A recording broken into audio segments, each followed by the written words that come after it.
pictures up here with Ozzie, with the family. Marshal is going to do one thing with our people, and then he's going to come back to do some media. So just if you can stay in place right after we're done. Okay? So first of all, I'd just like to thank everyone for joining us today as we celebrate Marshal and his family for his amazing career as a Baltimore Raven.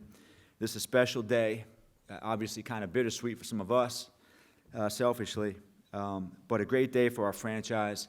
And I'd like to introduce my mentor and also the guy who drafted Marshal back in 2007 to say a few words. Ozzie? Thanks, Eric. There's a phrase in this organization, play like a Raven. If I had a billboard and could post it somewhere on 83 or somewhere near the stadium and put players on there that I felt like played like a Raven, Marshal Yanda would be one of the first to go on that list. He was tough, competitive, smart, and had a unique respect for the game as well as his teammates. I just want to congratulate you, Marshal, on a great career. And I know sometime in the future, as I've been told, you'll be getting your mail in Canton.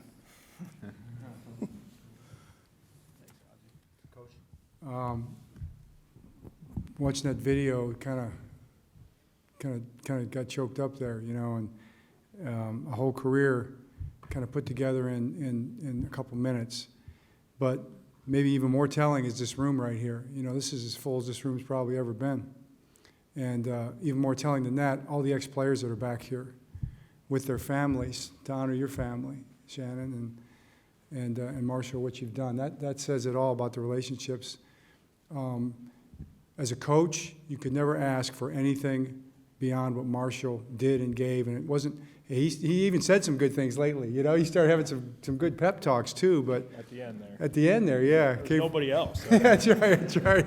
I look at Marshal. It's like, you got it right. Yeah. And he took it, but more so by example, more so by the way he played and the way he worked every single day, like the video said, the grind of it. We had a saying a few years back that it was Marshall saying, "Embrace the grind." We made a T-shirt. Some of you guys probably still got it, right? And that says it all. I think that's what Marshall did. He embraced every bit of his career, made the most of it, and is in my opinion, a first ballot Hall of Famer. And on behalf of all the Ravens organization, the players, the coaches, and the fans, thanks for everything you did. Yeah, appreciate it. So just a quick story, and I was thinking about this last night. So when I started as a gopher, Ozzie and I used to run every day with Kirk Ferentz, who was our offensive line coach, and we became really, really good friends. And so 2006, we had just finished 13-3, and I was scouting players, and I would always go to Iowa, and Kirk and I would always run at some point during the day. We'd run through the campus, and I had just finished watching tape for about 6 or 7 hours, and we went on a run, and Kirk said, "Well, what'd you think of him?" And I said, "Who?" Because I had a whole bunch of guys. And he said, "That right tackle of ours." And I said, "He's a hell of a player, Coach." I said, "I think he'd be a great guard."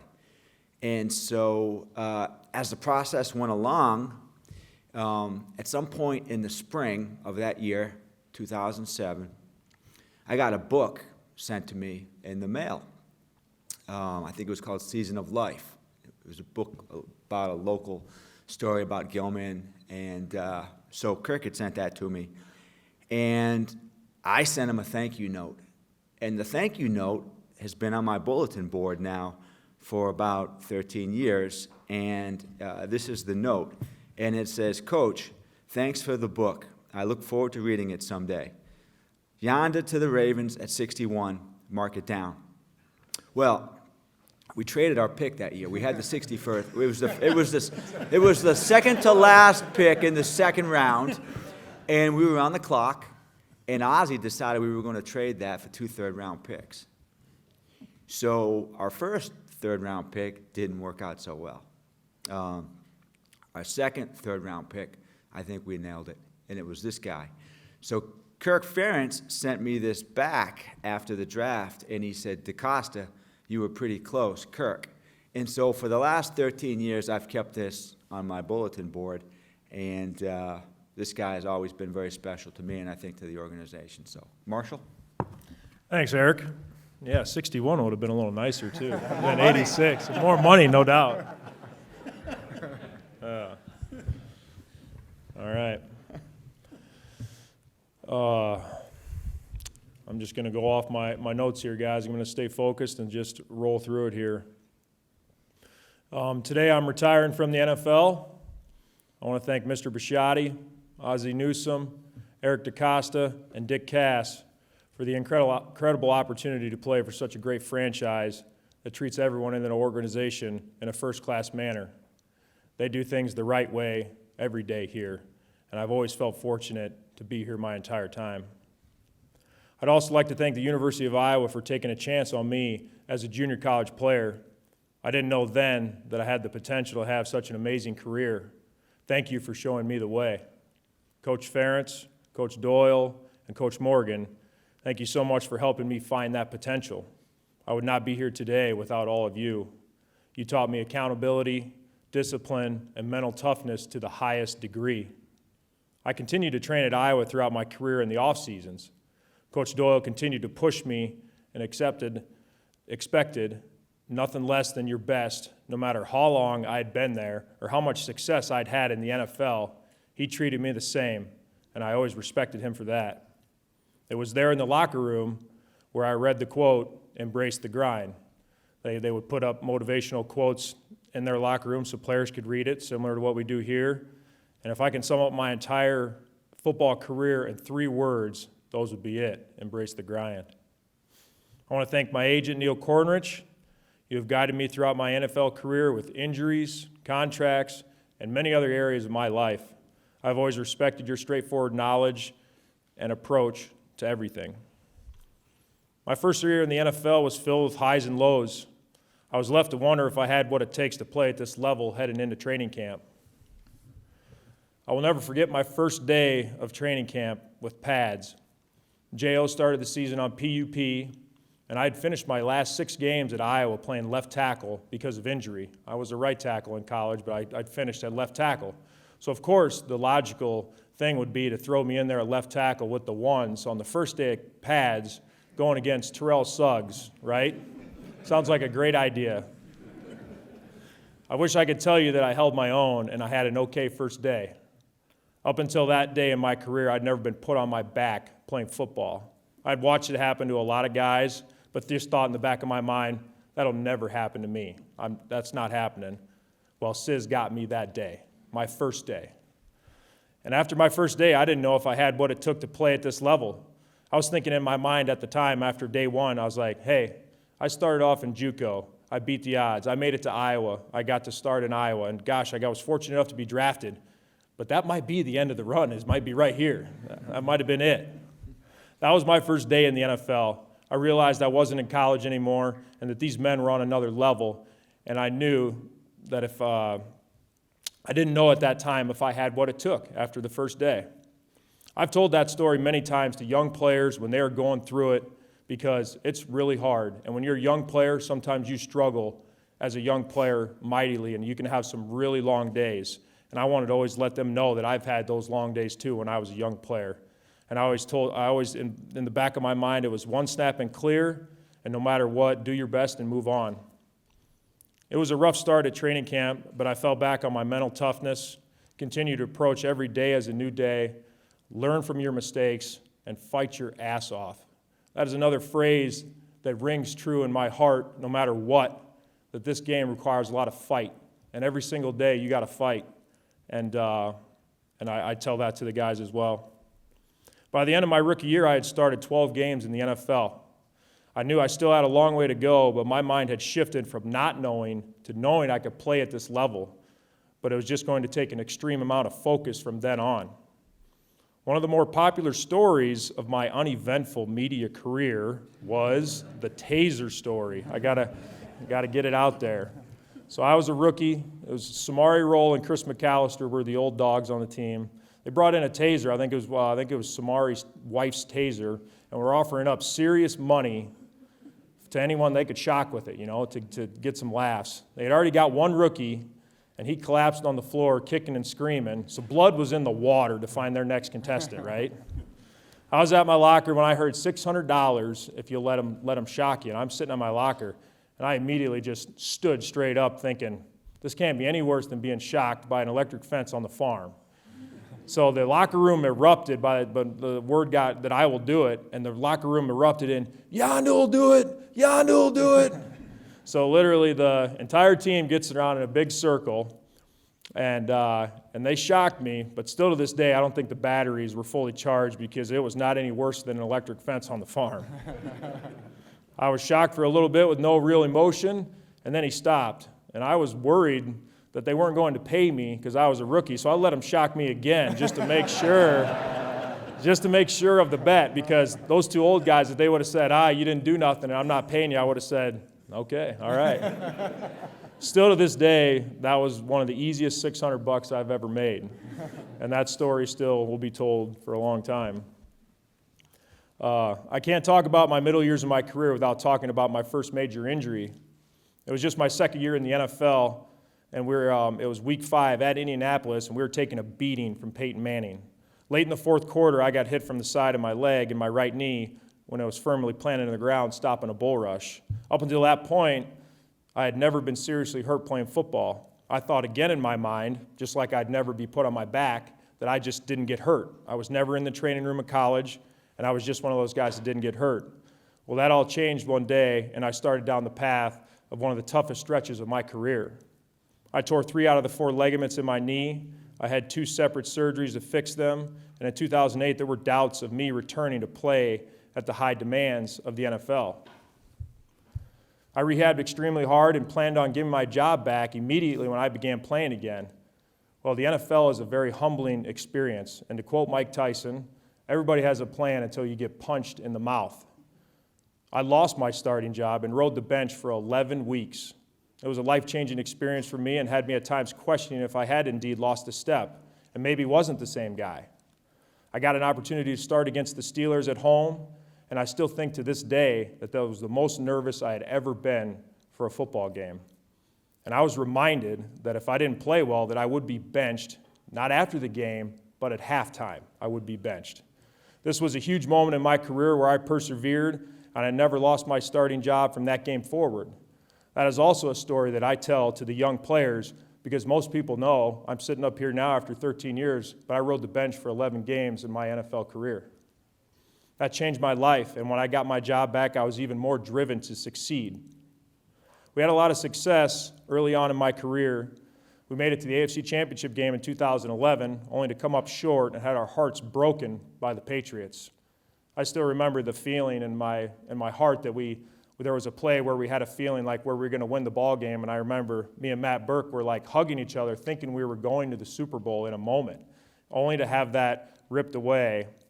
That was the worst loss I'd ever had to deal with in my career. But I truly believe you have to go through adversity to truly achieve greatness. We were molded and hardened by those tough losses, and we're better people and players because of that adversity. The following season brings back memories of our Super Bowl run, the playoffs especially, Ray Lewis's last game in M&T Bank, as well as my pads being a block of ice during the Denver playoff game because of the harsh cold weather and the ritual of me spraying my face with water before every single upcoming series to get me alert and ready to roll. And the locker room after those huge wins.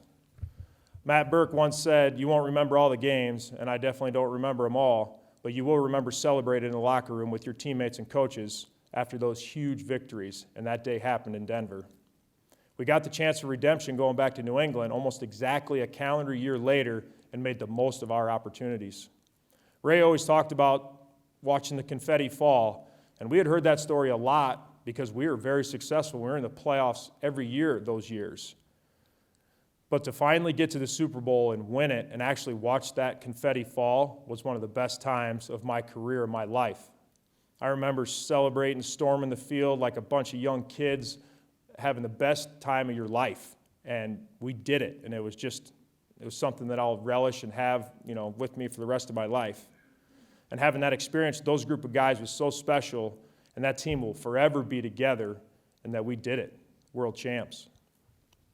I look back at the past few years, and I am grateful to be part of those playoff teams late in my career. I played with guys that came from other teams, and they sometimes waited a very long time to play in just one playoff game. One player was in his 9th year, and I remember we were in the playoffs, and it's his first playoff game in his 9th year. Or a guy's in his 12th year in his first playoff game. So I never lost sight of that, and I always felt fortunate to be drafted by such a great organization and be a part of this winning culture. As I continued my career, I wanted to set the example that was set long before me by the guys that were here when I was a young player that did things the right way, that were pros every single day. You could watch them. The coaches tell you just watch him and see what he does every single day. He's a pro. He does things the right way. I thought if I ever made it that far and played that long, I wanted to be that example for the young players to lean on, to watch, to literally lead by example every single day, not just on the field, but in the locker rooms, in the meetings, with my family, how I approach life every single day. I wanted to be able to set the example for those guys, and I was happy to do it. I've never had as much fun as I had last year in 2019. To be a part of that team was special, and being able to walk away from the game on my own terms is so meaningful. I'm glad I can do it my way. I want to thank all the doctors that worked with me to get me back on the field playing the game that I love. I had my fair share of injuries, and I had to grind through, and wouldn't have been possible without these doctors. Dr. Tucker, Dr. Curl, Dr. Stedman, Dr. Andrews, Dr. Ostrander, and Dr. Anderson, thank you. Yes, that was a lot of doctors. I was hurt a lot. All right? A lot of surgeries. I also enjoyed the really tough times that I had to grind through. I had to fight through injuries my entire career, as many of us have, but my love for the game never wavered. I loved the game and played the game because I love it. And I always had to fight. I always wanted to just fight through those injuries no matter what. Especially in 2017 when I had 2 surgeries in the off season, one from an ankle and then one from lifting weights that I had to get through to get back on the field. But that never deterred me. The drive, the desire to play was still there. I was fortunate enough to play for only 2 head coaches during my time in the NFL, 13 years and 2 head coaches. Coach Billick, thank you for showing me the way. I was just a rookie, and I kept my head down, and I didn't say nothing, but I did learn a lot my rookie year, and that's just the way I love rookies. Head down, quiet, do your job, and you'll earn your respect, and I learned that. Coach Harbaugh, we basically came in together, and it has been a consistent body of work the entire time. Having that stability really helped me get in the groove as a player and not have to worry about a new coach coming in, trying to change the culture, trying to change this 1 year, every 2 years, every 3 years, getting in that groove.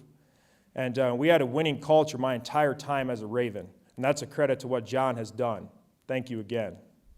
To the offensive coordinators and offensive line coaches that I played for, there are too many to name, but I thank you all that you've done for me, and I am honored to have been able to share that success and all the great memories we had together. Where would I be without the people in the training room? Football has a 100% injury rate, and it's not if, but when it happens. I came in every day to work hard and get healthy, and these guys were there, always there for me, to push me, encourage me, and help me in any way they could. Rehab is a word I dread to hear. And I had spent some long days rehabbing, gaining range of motion, and then strengthening and going through the pain.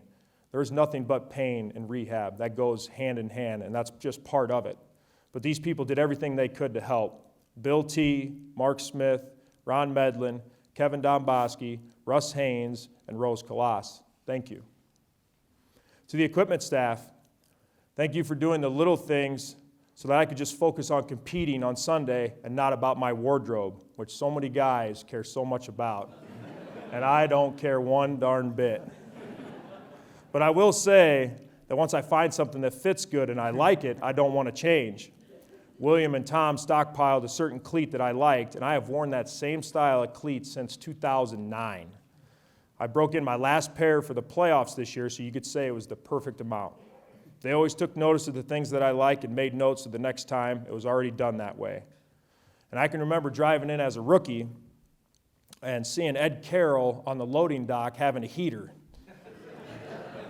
You know, one of my fondest memories of old Edo. So Ed, William, Tom, Kaneko, and to the rest of the equipment staff, including the firemen, thank you.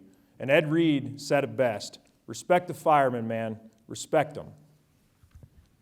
To the entire Ravens media staff, Kevin, Chad, Patrick, and Tom, thank you for preparing me for the tough interviews that no one wants to do after a tough loss. Your input has helped me control the interview my way and not ever feel pressured or in a corner. And Chad, thank you for helping me prepare for my retirement. I've had the opportunity to play with a lot of great men that were warriors. I can't name them all, but here are a few that I went to war with every Sunday and have the utmost respect for. This is mainly the older crew since I'm an old man and it's a young man's game. Matt Burke, Joe Flacco, Ray Lewis, Ed Reed, Ben Grubbs, Jared Johnson, Terrell Suggs, Haloti Ngata, and Chris Chester, thank you. I love this game, and I love playing this game. So many guys can play this game for different reasons. Even if they don't like football, you find out that they will play the game for a bunch of different reasons. But I played this game because I love the game. I love competing. I love the teammates and the struggle and the grind. I loved that every single day. That's why I played, for the love of the game. And I've been so thankful to have been blessed to play this game for 23 years. It's a long time. This game changed my life and my family's life for the better. I'm thankful for, and I will miss the battles I had against so many players and great coaches. If you want to be great, you got to beat the great players. And I relished going against the best in the world. And one day you got J.J. Watt, or you got Geno Atkins, or you got Aaron Donald. If you want to be the best in the world, you have to want to play those guys. And I relished that opportunity to play the best every single time. I looked forward to it. I gave so much I have to this game, but the game gave me back so much more. I will forever be thankful for the lessons I learned and the joy of being a great teammate. To the fans, Ravens flock, I can't think of a better place to spend my entire career. You embraced my family and myself, and I can't thank you enough for that. This team is a reflection of this city, hardworking, passionate, blue-collar, and committed. We couldn't have been the team we were without you. Thank you for your support. Thank you for your investment in us. It was an honor to play in this great city, Charm City. I would not be here without the support of my family. My mom, my dad, thank you for instilling in me the values to succeed in life. I would not be here if it wasn't for my parents and how they loved me and taught me my everything that I know. I got my work ethic from my parents. We grew up on a dairy farm in Iowa where hard work was just a way of life. I learned by following my parents' example of putting the work first before anything else. This is just one of the many values I learned from my parents, and I carry them with me to this day. I love you. Thank you so much. To my sister Katie, thank you for always being there for me when I needed you. From traveling to all my games from high school to the NFL, Katie used to drive me to the Iowa facility for practice, and I slept on her couch one summer to save on rent money. And if I ever needed her advice, I would get it whether I liked it or not. Thank you again, Katie. I love you. To my wife's parents, Dennis and Sally, thank you for all your support and all your help. You have always been so welcoming. It made my family life very fun and enjoyable for me. Thank you again. Last page, guys. Almost done. To my wife, Shannon, and my 3 kids, Graham, Libby, and Logan, thank you for always supporting me and allowing me to never worry about anything other than football when I came home. I wasn't an NFL player. I was just dad, and that was great. Kids, I'm really looking forward to taking you guys on trips, enjoying the outdoors, playing sports together, and just being able to spend more time with you. I'm excited.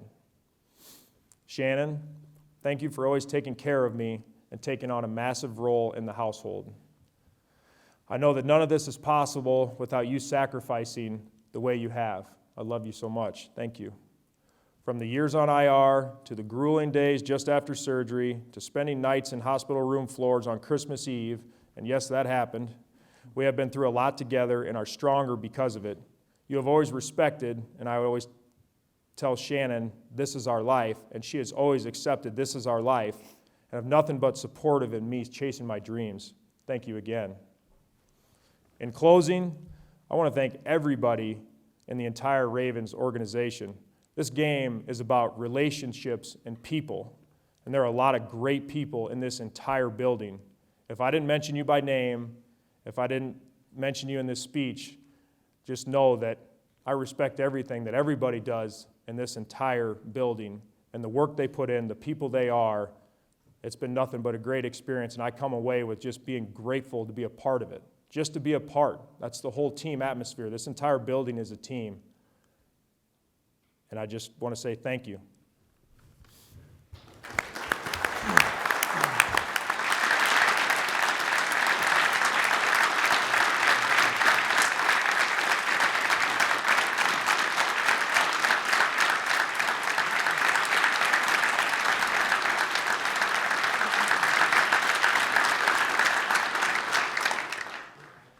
So we've decided, we've talked to Steve and Dick and John and Ozzie and myself and really the whole organization. We can't think of a better recipient to be in our Ring of Honor. So at some point in the very near future, we will be putting Marshall in our Ring of Honor with all the other great players and coaches and owners and everybody else that we have. And we're excited for that. So congratulations, Marshall. Thank you.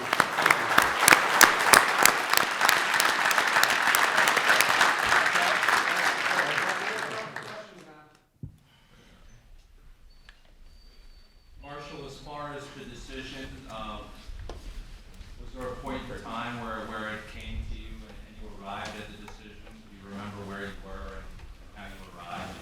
I would say after the 2017 season, when I went through those two injuries, I just felt like in my mind I was put on notice after the ankle and then the shoulder on top of that. So going into the 2018 season, I was prepared mentally to retire if I didn't stay healthy. So it was in my mind the last a good 2 years, and I think a lot of people did know that it was, that it weighed heavily on me. So I was put on notice in 2017, and then this year I just felt that, if I made it through healthy again, that no matter what happened, that this was probably going to be it. So some of my close friends and family did know that, and I had prepared them that this is probably going to be my last year, whether I stay healthy or not. Just because if I did stay healthy, I felt like it was a great time to end. I would have 2 years of staying healthy, and just the way like my career is gone, that if I played that third year, I'm just compound interest. I'm going to get hurt. That's just part of the way my career's been, and if not at a faster rate. So I wanted to get out while I felt healthy. My body feels good, and I didn't want to. I got to play 13 years, and I feel very grateful to be able to do that, to have that opportunity for that long. And I felt if I kept pushing, it's a young man's game, and I'm 35, and if I kept pushing, I didn't want a serious injury. And but I'm going to miss it. And I still have that desire and that love of the game, but my family and my health, started to outweigh that by the end of the year. And then I took some time at the end of the year to really think about it, but I was definitely set. My heart was set. I just wanted to follow my heart, and my heart was definitely, you've had enough. You've got to play a long time, and don't sacrifice your health for your kids and my family, and don't be selfish to keep chasing that with blindness. So I know it's about your health and everything, but was it tough knowing that you were still playing at a very high level, and that the Ravens had gone 14-2 and likely have a very good season next year as well? No, because I watched a lot of guys on film over the years and have been, a fan of the game and watched a lot of guys and got to watch a lot of how their careers developed. And I watched guys as they got older lose a little bit more each year, and then by the end they were almost like a liability, and they was just like, you just need to hang it up and be done. And in the back of my mind, I said I never wanted to be like that. I wanted to train as long as I can and, find ways to slow down the aging process just by, doing everything right so I could be playing at a high level at the end of my career. And I know a lot of different factors you can't control, but I did try to control every single factor that I could to be great at the end of my career. I wanted to be up here, and these guys wanted me back rather than being at the other end of it saying, I'm happy you're retiring because you're at the end of your playing potential, and they're happily clapping me out the door, I wanted to end playing well. And that wasn't just me though. That was the entire team. Being able to run the football last year and being able to get after teams again after all that passing was great. Right?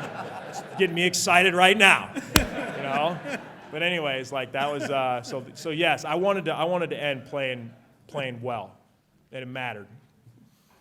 Marshall, how much weight have you lost since the end of the season? You already kind of look like a different person. I have, yep. I started right after the Titans game, and I just wanted to make while I was still making sure I wanted to retire, and I could always put it back on, if I wanted to. But I'm probably 265 right now.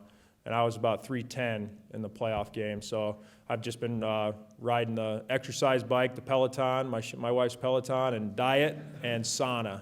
And the weight's been coming off. And I feel I feel so much better already, just going up and down the stairs and bending over and flying on an airplane. My knees feel better. So, I've watched a lot of guys lose all weight after the years. I don't think I'm going to do the Matt Burke and be 230, but I don't know. I don't have any goals for my weight, but I'm 265, maybe 255 would be maybe a good goal for now. Now that I've lost this much, but I was excited about it for a long time. I've looked forward to losing weight for a lot of years. So when my time came, that motivation was there. And then I love to work out and train for football. Now I've just kind of put that emphasis into just the cardio, light lifting weights, and then your diet is the most important thing, though. So, yeah. Marshall, you've accomplished almost everything you put your mind to. It sounds like even just losing a bunch of weight Yeah. over 3 months sounds very difficult. Yeah. What's the next thing? What are you going to do? My next thing is we're gonna, close things up in Baltimore. We're gonna stay here till the end of the school year with our kids. We normally go back to Iowa. Right or after the season, but we're going to stay here to the end of the school year, have some closure in Baltimore.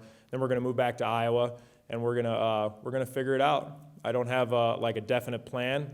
I can't tell you how much I'm going to miss football in my life. I want to sift through that one day at a time and see how much I want football in my life. Football has been my life my entire life. Every fall, every August, I've been playing football. So I just kind of want to see where my heart's going to take me. Spend some time with my family. My dad has a family farm, so I could spend some time with my dad on his farm, help him.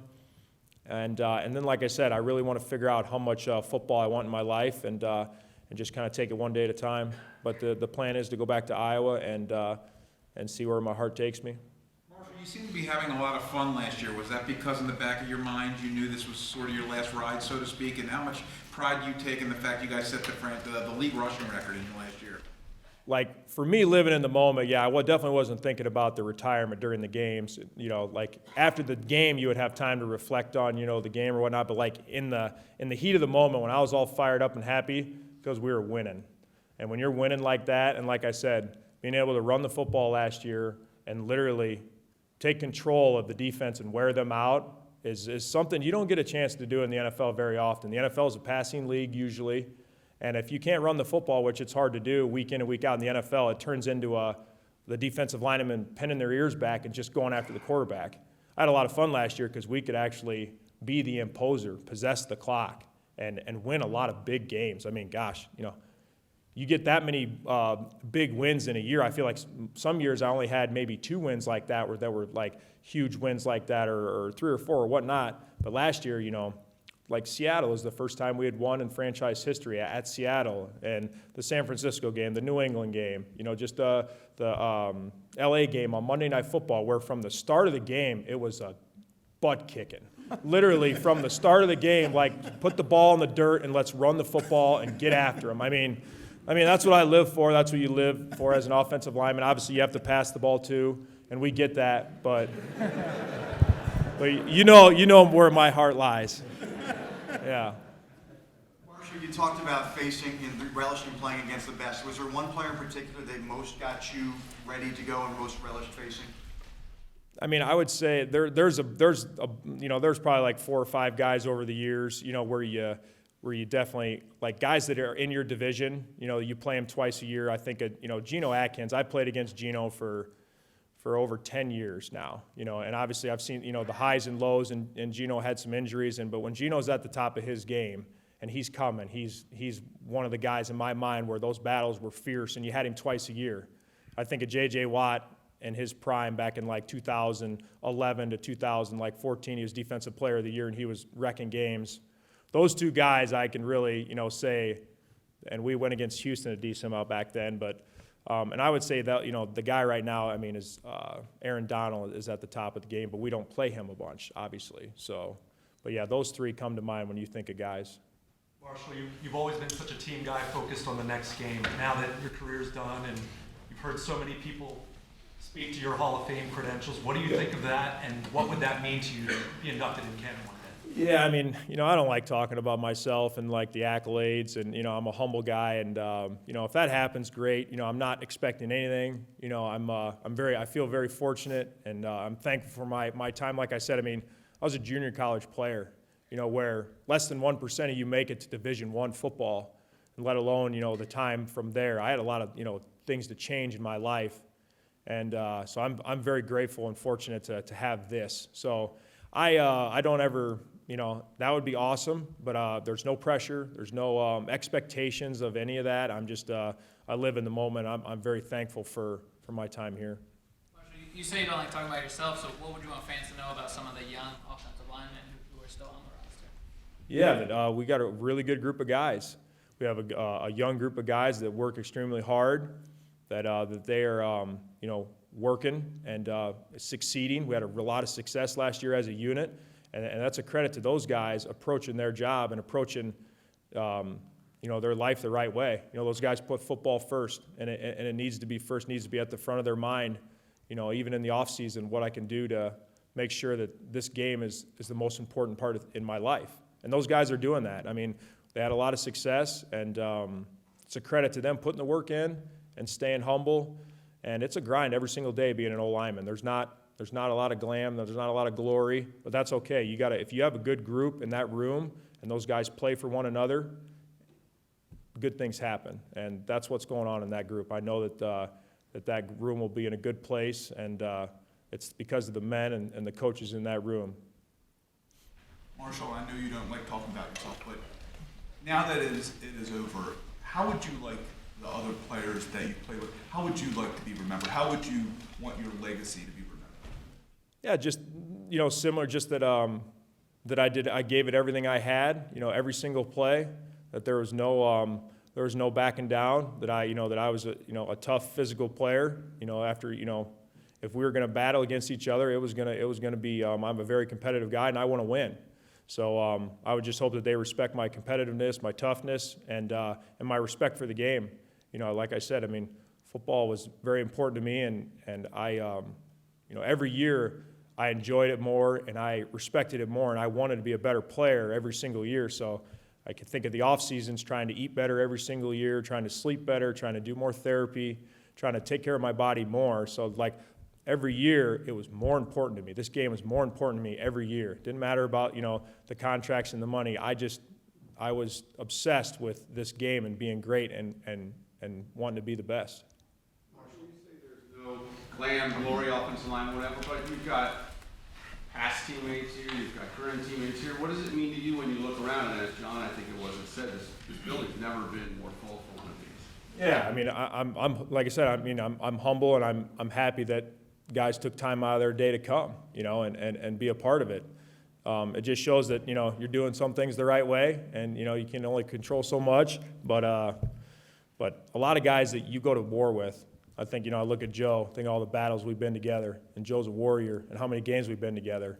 And it's like, you have that respect of players that you went through all those tough times, not just the good times, the bad times too. And it's not easy out there. But the guys that fight every single day, you respect those guys. And those guys respect you too, because everybody can say certain things, or I'm going to do this, and I'm this type of player. But on the field and on the grass, when the time counts, it's when you actually truly see if a guy is actually made of what he says. And like I said, I've met a lot of guys where they say these things, and I find out in the heat of the battle, they're not what they say. So I always wanted to be that guy that I backed it up, and I love the game, and in the heat of the moment, I'm there for you. Even if I'm losing and I get beat, I'm going to fight my ass off the next play for you, no doubt about it. So that's my mindset. Marshal, I know it's early. You were an all-pro. You're such a good communicator. You embrace the grind. Could you think about coaching? Is that something maybe? Yeah, I don't know. Yeah, I mean, it's a possibility, but we'll just kind of see. Like I said, we'll see. I really don't have a good answer for you on that if I'm going to coach or not. We'll kind of go down that road as, like I said, as football and life unfolds. It's rare for a guy to play 13 years, but all for one franchise. Was there ever a point where you saw yourself maybe having to play for another team? Did that ever come up? I mean, you can go down that rabbit hole and never end, but I always wanted to be here, and spend my entire career here, and watched, Ray get to do it, and Sis, almost got to do it pretty much, but I always wanted to be here, and it was a great place, and I knew that it wasn't the same. I had heard the stories from guys that came here from other teams and understood that this place was special, and they took care of the players, and they put winning first, no matter what. There wasn't, no corners trimmed. We're going to go out and get the best stuff if we wanted it. You want a grass field in M&T Bank because, our joints are sore? No problem, done deal. That was a 5-minute conversation with Dick, and guys to make that happen, and Steve. So, no, my plan was to always be here my whole career. But the thing is, there's only so much you can control. Like if you get injured and you're not playing well and you're all of a sudden a cap casualty, because I understand it's a business and they got to do what's right for the Ravens.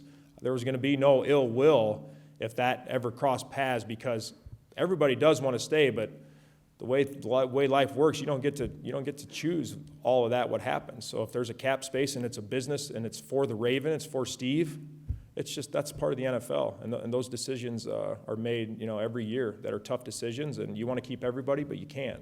So, and I also feel fortunate that going in my career, the way things lined up, I had a chance to stay, which was great. Marshal, you said entering last season, you probably knew it was going to be it, but you also said how much fun you had and running the ball and your enthusiasm. Was there ever a moment where you kind of said to yourself, maybe reassess, or yeah, in the last couple of months? You're saying because we played so well to play another one? No, just because I'd still felt like at the end of the day, even though you're winning, those are still tough. Those are still battles. Even though you're bringing it out of them and you're having that much success, it's still hard to do that. And those are still physical battles that you got to bring that out of them every Sunday. So I was still content with being retiring after. With that said, the last game against Tennessee took your whole family out on the field for a good while. Yeah. Some of us stuck our heads out and see what was going on, and kids were running around. You're looking around. Can you share with what was going through your mind in that moment? Yeah, our family was prepared, that if we did lose, because, obviously going into that game, in the playoff game, I'm the most humble guy, and anybody can win on Sunday, but I still thought in my mind, there's no doubt, even if we play bad for 3 quarters, we're going to find a way to win that football game. But I still prepared my family that if we do lose, and this is playoff time, that if we do lose, Dad is going to be done playing. And there was, a small chance that I would come back, but it was dominated by the ladder. So I definitely had them prepared. For my entire family was there. My parents, my wife's parents, all of our immediate family was there to have some pictures with me in my uniform, just because I'm a team guy, and taking pictures before the game in my uniform. I'm ready to play. I don't want to talk to anybody. I'm ready to get after it. So the pictures with me in my uniform, my mom only has a few of them in my time, just because the time before a game is not for pictures. I'm done. I'm ready to roll and compete and stay out of my way, So they got some good pictures of me in my jersey, and it was an emotional time with my family because, my kids, my son, he got to really take a liking to football and really lived it and breathed it. And was a Ravens fan, number 1, and then a dad fan, number 2. So, the heart-wrenching accumulation of us losing the football game, knowing the Ravens were done, and then Dad's done playing. It was tough. It was hard to go through that. But that's life, and things you know, don't always stay the same, and there's always change. And but it was a special time for my family. For John, what will you miss most about him day to day? You know, the stuff we don't necessarily see. You know, that's a great question. I mean, all the things, to me, I guess the number one thing would be the steadiness. You know, the steadiness of the effort. You know, the competitiveness. I don't know how you compete. We just put on the tape and you watch him in games, it's the same way in practice. I mean, every step is right, every hand placement is right, every drill, every technique over there with the O-line. I mean, it's just done to perfection and with a high level of intensity. Then you watch the game, the competition from the beginning of the play to the end of the play against these great players, where he's finishing every play and getting after it and winning most of them, you know, but no matter what, just battling the way he battled and competed. That's so rare. You know, it's just so hard to do it. I don't know how he did it to that level. I think I'll miss that the most.